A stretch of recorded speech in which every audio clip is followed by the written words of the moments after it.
Yo, what's up? It's your boy Anye Elite, and welcome to another episode of Funny Money Rock. Funny money in this bitch, and you know we too legit. Been this side since 1-6, slim, thick lips. Know how to keep my nigga brick on this. Stay at the top spot of that wish list, bitch. All right, so this week we got a lot to get into. Cadence is here to break down some hot topics. We're gonna finally get some feedback on the Lil Nas video. But before we do that, let's throw it over to Junior Stacks for our first gay rapper shout out. Hey, what's up, guys? It's your boy Junior Stacks, and I'm here with the rapper shout out for today. So first, we have Kel Culture coming out of Cincinnati, Ohio, with his new release album, Mad at Him, now streaming on all major platforms. So definitely go check that out. Listen, I do a lot at Icon City, from digital marketing to cannabis activism and marketing. However, I gotta say that Funny Money Rock is my favorite project. You know, it's not easy. It's not easy being an artist. It's not easy being a entrepreneur. It's not easy going after the fullest expression of yourself for anybody, but especially when you're black and gay, you know, or a queer person of color. And that's what Funny Money Rock is all about.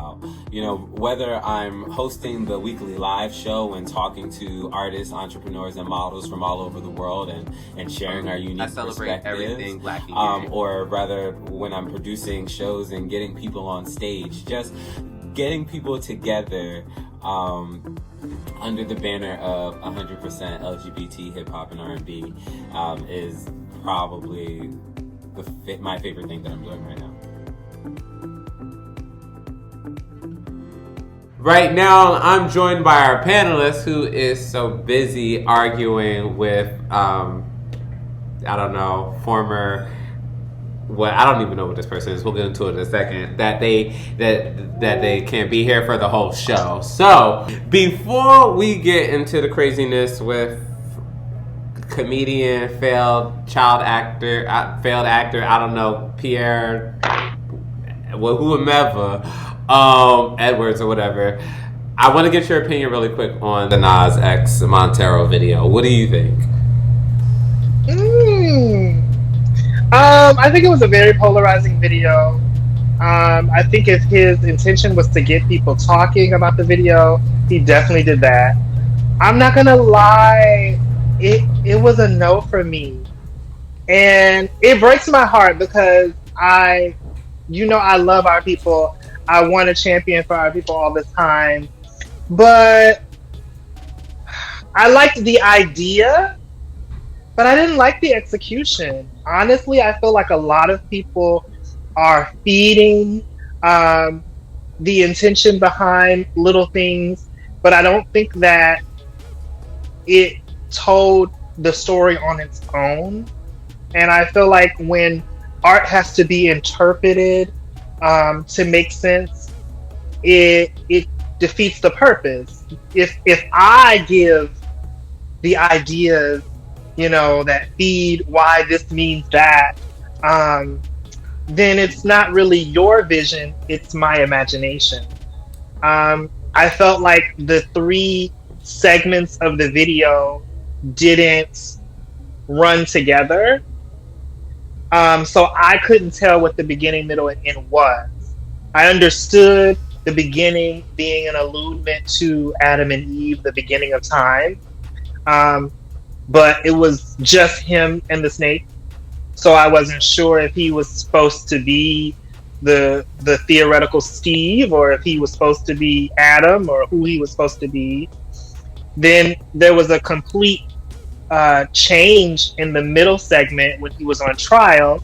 So I wasn't sure, was he the same person time later? Was this another point in time and another character that he was portraying?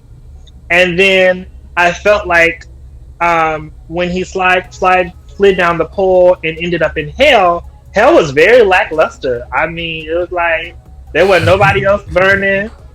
I didn't understand why the devil would just be sitting there just sitting there, honestly. The seduction didn't even look like it was working. And then I'm sorry, he was not giving. The lap dance was dry. Little Nas X is very like twink figured. So he was to me, I felt like it was the idea that everybody got so riled up about. But the facts were there was very little to that video. And I wasn't impressed. No shade. Well, hey, no shade. That is all. You know what? I feel like okay. I feel I like him and I like it for him. So moving right along, moving right along. Who the hell is Pierre Edwards? Because I don't know. Okay, so Pierre Edwards is a comedian slash actor. Has he been in anything that I saw, and in anything that we might have saw? Why is you say this so hard? So yes, he was in. Okay, he was in BAAPS. He was in, I think, How to Be a Player or How to Get Played or something like that. Or Two Can Play That Game. I don't remember that one, but I know that he has played in a lot of movies as like the background funny guy, and so he doesn't play a lot of like lead roles, but he's still known. I'm not gonna like try to pretend like he's a nobody. He's not a nobody. I mean, he's got more credit than I do. Okay, all right. But the drama all started. Okay, first of all, I was fresh off Twitter jail. Okay, because I don't know if people remember, but I live in New York now. But I'm from Minnesota. I was raised in Minnesota, and in this social climate of Black Lives Matter, I have been a part of several protests in Minnesota after George Floyd was murdered. But I also protested in Minnesota after Philando Castile was murdered. And so the current death of Dwayne Wright really hit close to home. Ironically, I also, at one point in time, technically worked for his mother.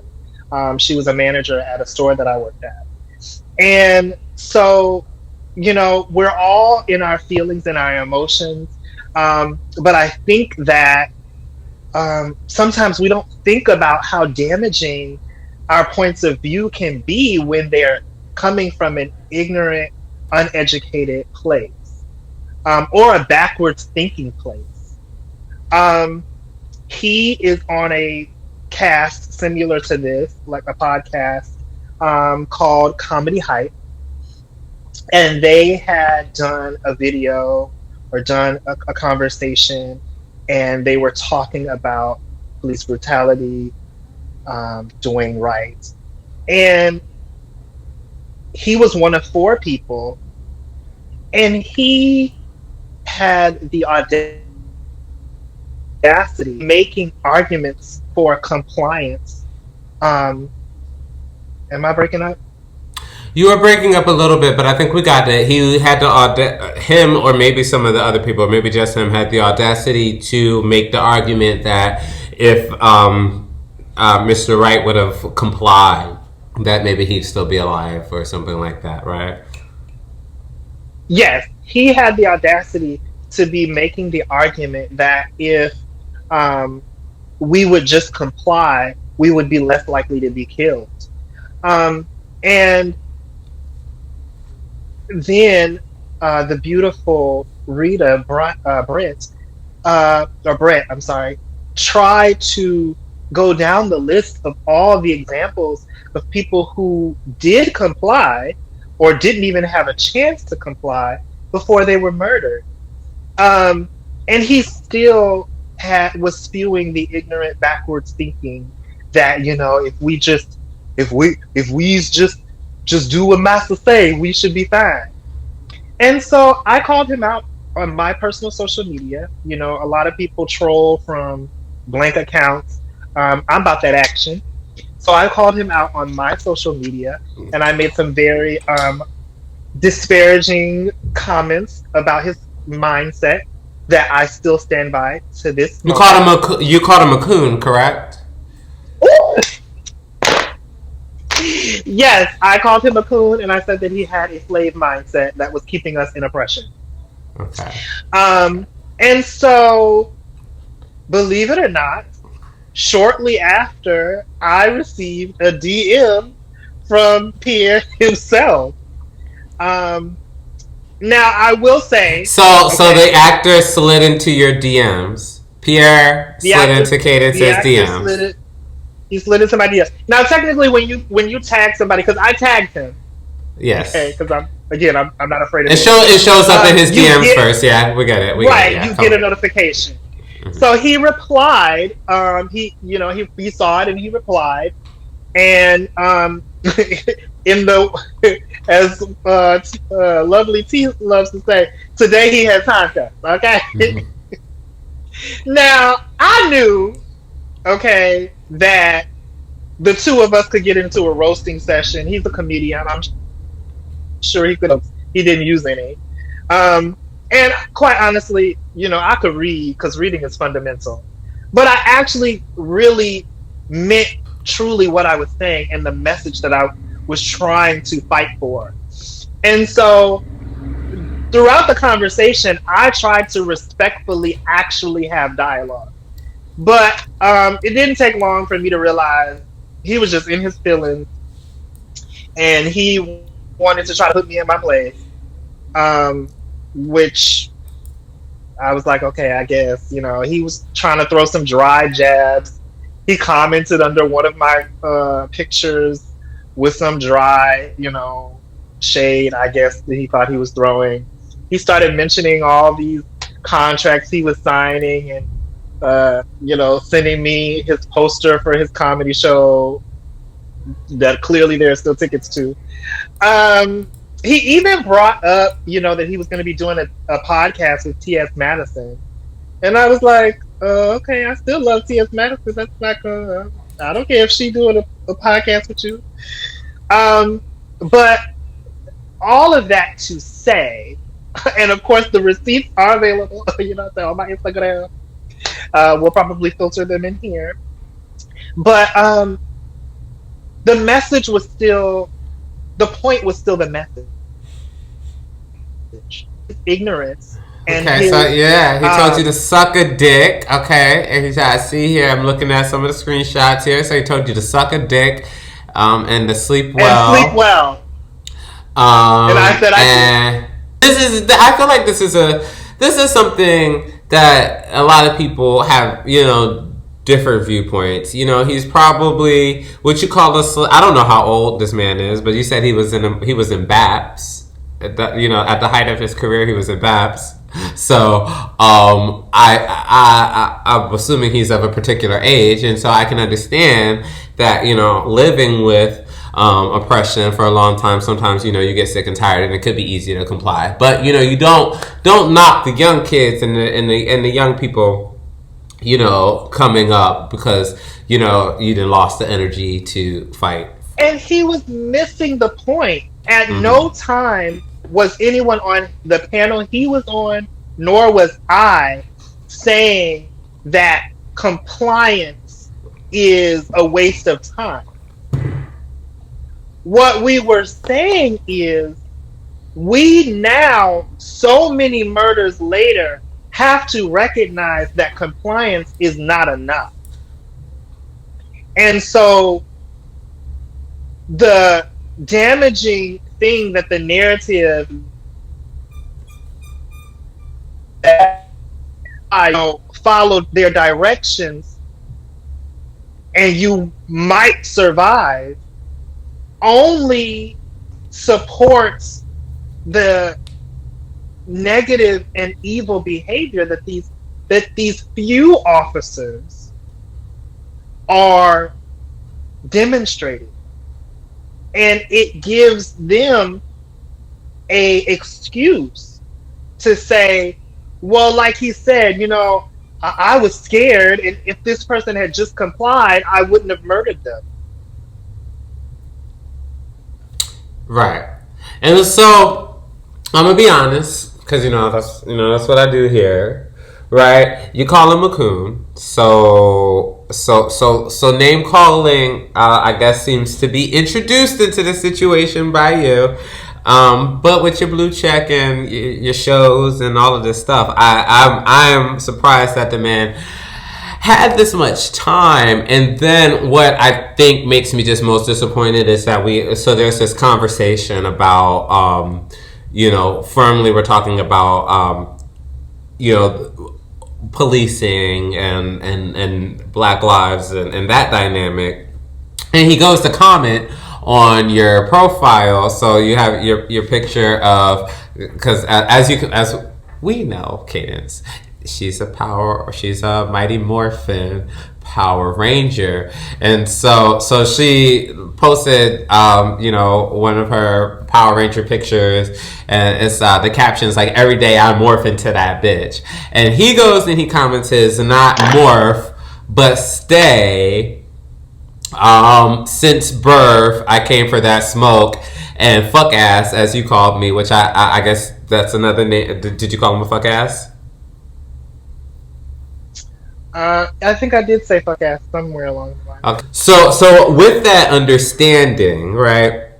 I can understand his bit of anger, but I also don't understand, as a public figure, like, why enter into homophobia and transphobia. So like the not morph but stay is kind of giving me a little bit of transphobic, and fuck ass, as you called me, I would say that's up your alley. So, are you anti-trans, anti-gay? And then if that's the case, then why are you having this interview with TS Madison? Just for clout? We don't know. But, well, ladies and gentlemen, there you have it.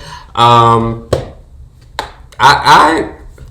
thank you so much for coming and sharing the story. I'm interested to see what happens, if maybe you guys will have some nuptials. Let me know how the first date goes. Cause I know that I wouldn't be in nobody's DMs for hours at a time if I wasn't interested. Okay, I mean, hell, ask my mama the last time I sent her a text message. Anyways, thank you so much, Cadence. When we come back, we'll have another rapper shout out from JR Stacks, plus the latest on LGBT equality working its way up through the courts. Again, I know, tell us all the time. Stay tuned to Funny Money Rock. Funny money in this bitch, and you know we too legit. Been this side since 1-6, slim, thick lips, know how to keep my nigga brick on this.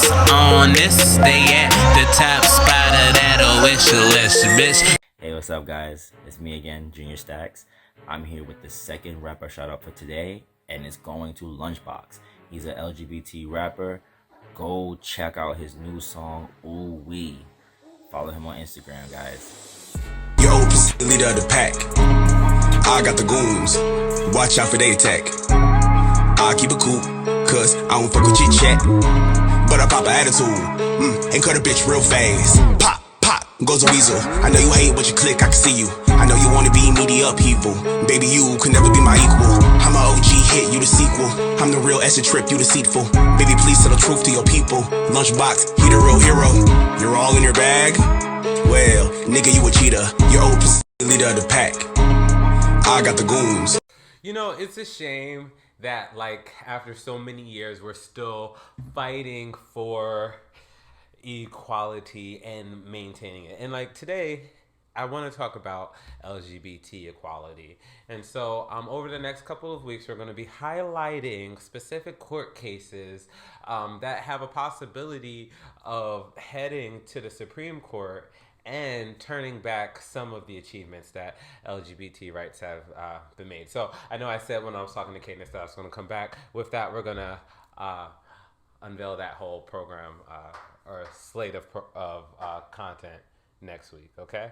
So anyway, as you guys know, I could sit here and do this all day, but unfortunately, we are out of time. As always, don't forget to like, comment, and subscribe. If you like the music that you heard today, don't forget to check out the Funny Money Rock playlist on Spotify, Apple Music, and iTunes. And as always, for the latest and inclusive 100% LGBT hip-hop culture, keep it locked to funnymoneyrock.com. Funny money in this bitch, and you know we too legit. Been this side since 1-6, slim, thick lips, know how to keep my nigga brick on this. Stay at the top spot of that wish list, bitch.